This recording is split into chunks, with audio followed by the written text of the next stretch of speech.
This is CNN's World News. What you need to know, what you want to know.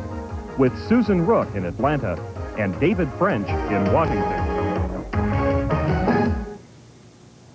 Congress throws a lifeline to thousands of Americans looking for work.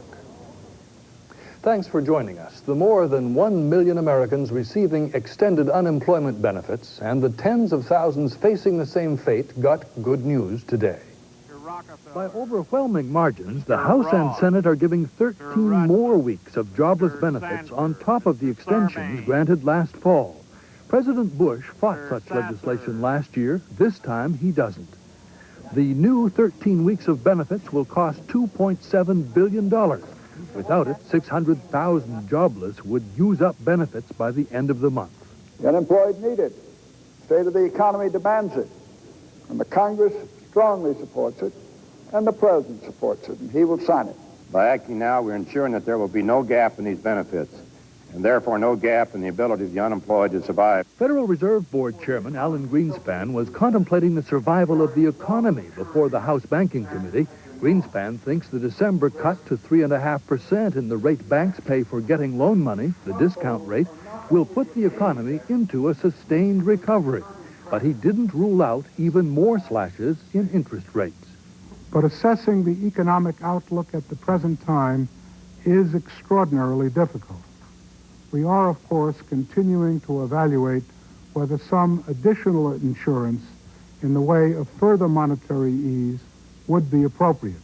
As for some of the items demanded by President Bush to stimulate the economy, House Ways and Means Committee Chairman Dan Rostenkowski was chafing out loud about that March 20th deadline the president imposed.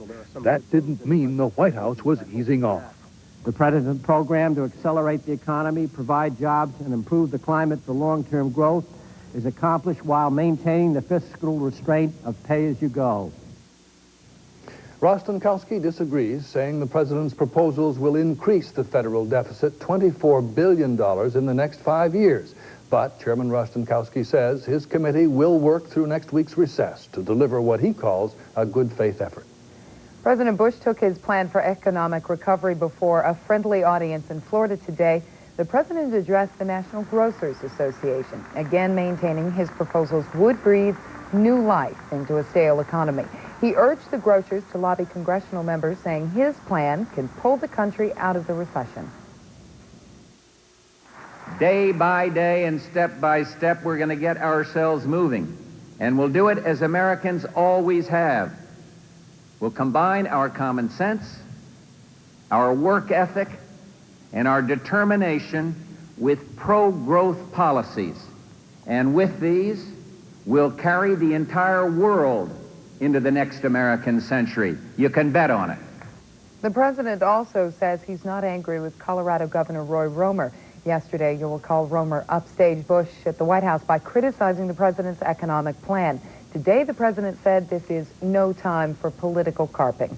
Well, the president is scheduled to lift the lid Thursday on his plan to overhaul the nation's health care system. It's expected the proposal will squeeze Medicare and Medicaid to pay for health insurance tax breaks.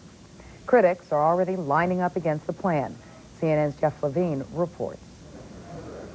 Even if the Bush administration's operation to save American health care succeeds, many fear the patient will ultimately die. Seniors such as 85-year-old Marianne Wood are convinced nothing short of major surgery to remake the system will work. There's just something wrong when we spend so much, and yet we're not taken care of as a nation. I think we have to stack up against some other countries that do provide care. The president plans to unveil details of his health reform on Thursday, but some elements are already known. The key is a tax credit or voucher of $1,250 per individual or $3,750 per family to buy health insurance.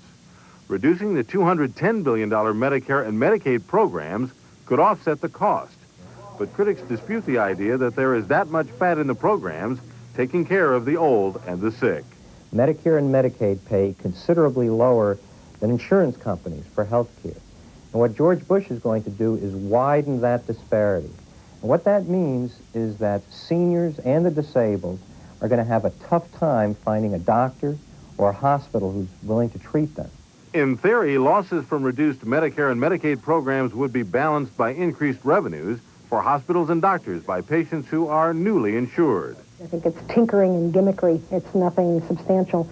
The system needs to have fundamental reform. Dr. Lynn's practice consists almost entirely of the old and the indigent, and she fears for their future. And we'll ratchet down to the point of scandal. The way we control long-term care costs is to turn a blind eye to the needs until finally no one can provide good services at a level that is reasonably humane. But Deborah Steelman, who headed a major review of health care policy for the Bush administration, says that is what America needs. It works because it makes insurance available. It builds on the current system. It is radical reform in several areas that need to be radically reformed, like medical malpractice and insurance reform. The president's health care plan shares some elements that are also being advanced by the Democrats. But Congress is likely to oppose the president on any notion to chop the politically sensitive Medicare or Medicaid programs. Jeff Levine, CNN, Washington. Still to come on World News, the mother of the alleged rape victim squares off against Mike Tyson in court today. Also, a mother's nightmare, separated from her 2-year-old after asking a seemingly harmless question. Our special series, The People's Agenda, from the inner city to the serene suburbs, crime, a key issue in this election year. And chasing away evil spirits and welcoming in the year of the monkey. World News is brought to you by GMC Truck, the strength of experience. Around 1900, GMC Truck built America's first gasoline-powered truck and went on to make trucks our only business. A heritage of trucks that, some say, worked a little harder, lasted a little longer. And that's still true today in a truck that gives you the most standard payload and the strongest resale of any full-size pickup. Sierra, from GMC Truck, more proof of the strength of experience. I didn't want to be the first, but when I heard how many other guys had already tried Rogaine, I did too. Now I have only one regret. I just wish I'd tried Rogaine sooner. For more information about Rogaine with minoxidil, see your doctor or call this number.